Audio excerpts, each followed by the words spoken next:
and you can quote this on me. There is no way the Orioles or Red Sox make the playoffs this season. Yeah, there's no way. There's no way. I set the bar really low at the NBA predictions. I don't think all Mavs fans look into the stats like I do. It's not the great value Target brand toilet paper or whatever. It's the Charmin Ultra Strong. I don't know if Nick Nurse is the coach for the Raptors. I don't know if he's the reason why they won the 2019 championship. I feel like that was more of a team effort. The Mavs cannot say we do not miss Seth Curry shooting threes. This questions the firing of Dwayne Casey, who I think is a very underrated coach. To me, the Capitals really pushed all their chips for this season. Hello, I'm Mike Grimes, and you've been listening to Outsiders Opinions with Kevin and Austin.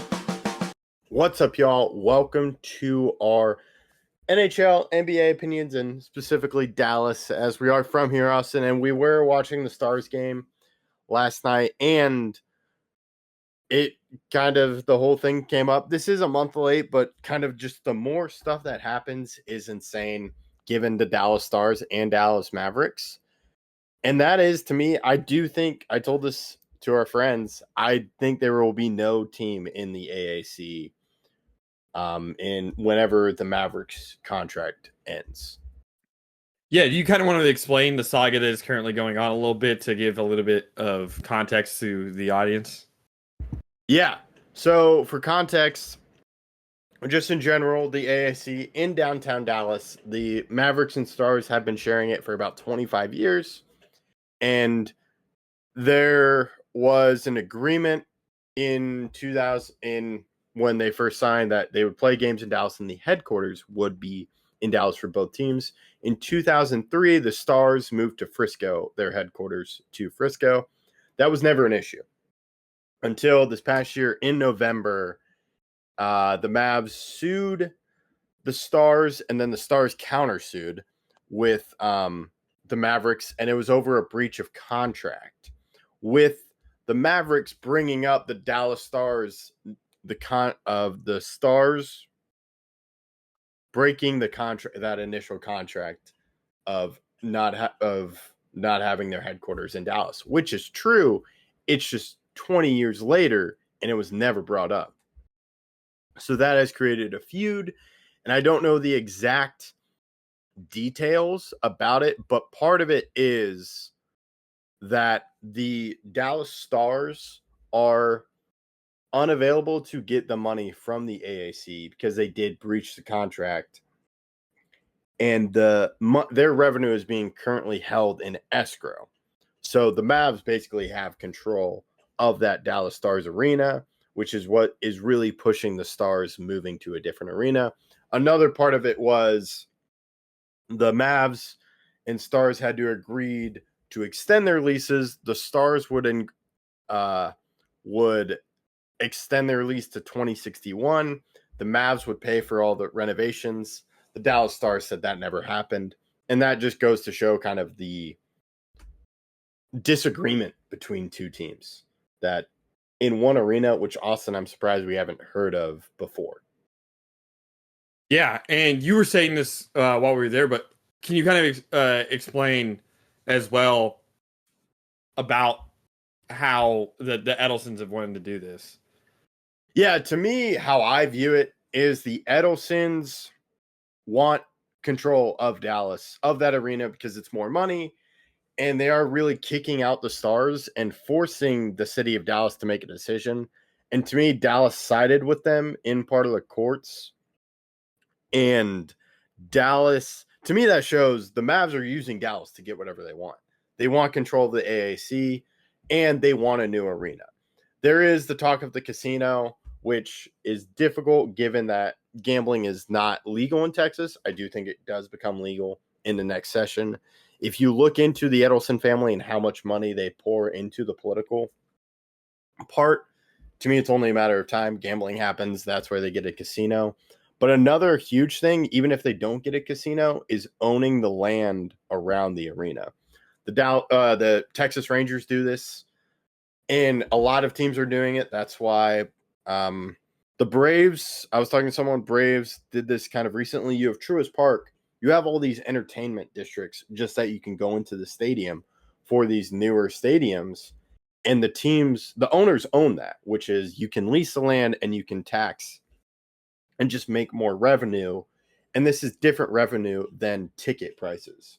And that to me is where you see the Stars wanting to go to Plano so they can build areas around and own the land around. And that to me is what the Mavs are going to get. And I don't see them getting that in Dallas because the AAC, everything's built around. But if they go to Irving to where the old Cowboy Stadium was, to me, there's a lot of areas that they could build around. And that is where, to me, the Edelson family has Dallas following them because Dallas wants to keep a team in Dallas. Because if you look at it, the Rangers are in Arlington, Cowboys are in Arlington, Stars are moving to Plano. The Mavs are the only Big Four team. Dallas Wings are in Dallas, as well as the Dallas Trinity, who play in the Cotton Bowl. And then you also have Atletico Dallas, which in about 1 or 2 years will be playing in the Cotton Bowl. But FC Dallas plays in Frisco. So Dallas doesn't have its main sports teams in Dallas. So that is kind of the thing where I think the Mavs are just using Dallas to do whatever, to get whatever they want and get a better deal in Irving or another city. And you don't think that Dallas will be able to give the Mavs what they want, so the Mavs will end up moving. So there will be no sports team in Dallas proper.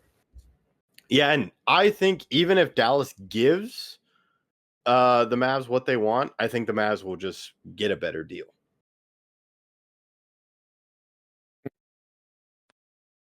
So you think that the city is siding with the Mavs in a losing effort? Yes, in a losing effort. And they kind of have to do it because they've lost the Stars already. Kind of given you're siding with the Mavs in that court case, you really can't. Because you also said, yeah, they breached our agreement, so we're on the Mavs side. To me, you have to side with the Stars have the contract through 2031, correct? Yeah, both teams, I believe, end in 2030. Is there a way out of for the Stars, or are they going to have to stay there until 2031 no matter what? I believe. Doesn't the breach of contract kind of mean that they can leave now? I'm not sure about that, but from what I understand, they're in that contract till 2031, which works because it's giving them enough time to build that new stadium so they can quickly move to it. Got it. So by what year do you think there's no team in the AAC? Immediately after 2031? Yeah, 2031. I think they're a new stadium. So you think the Mavs will start building a stadium very soon? Yes. I think this is an important part because you see the Stars starting to get up to it. And as I try to see exactly when it is, as with the AAC. But yeah, I do think this is kind of where you're doing it. Yeah. Yeah, so I do think this is because you have to get the funding for it, which is what the Stars are really doing in Plano. To me, Dallas is doing that. So I think in 2032, they're both in different stadiums and not in Dallas. Okay. So basically, Cuban selling the team was the worst thing that could have happened to Dallas Sports. Absolutely. But you also have to think Cuban sold them because that's been a new part of this Mavericks new leadership is getting that stadium. Cuban wanted a new stadium, but he felt it kind of passed him by. I personally think he was broke, but that was another part of why he sought out the Edelson family. He's like, I want them. He could have sold it for more, but he's like, I want them. I'm just going to deal with them. And thought he had a verbal agreement, which went very wrong because then they just took control of everything. So, yeah, it's a very bad move from Mark Cuban. Okay. So, moving forward, no teams in Dallas in the future, even though they're close. Even though they're close. I am a fan of the Stars being in Plano. I am from Plano. That'd be very easy, convenient for me. Yeah, but I do think it's a very interesting saga. I don't think I've ever seen two teams in the same city beef. Yeah, it's shocking. And like it's really cool. And this is where I wish I knew more about law. Like I didn't really know what escrow meant, so I had to like Google that. But Like, it's shocking the Stars are not getting that revenue, which affects free agent signings, like the money. Or even trades. Yeah. Like, it So- is ridiculous. So I'm wondering when they get that money and what happens. Yeah, I'm sure there'll be a lot of court cases regarding it. Yep. So that's kind of a summarization of what's happening in Dallas. And I do believe the trial's set soon, as I was kind of looking at some stuff. Let us know your thoughts in the comments. We appreciate you listening to Outsiders Opinions.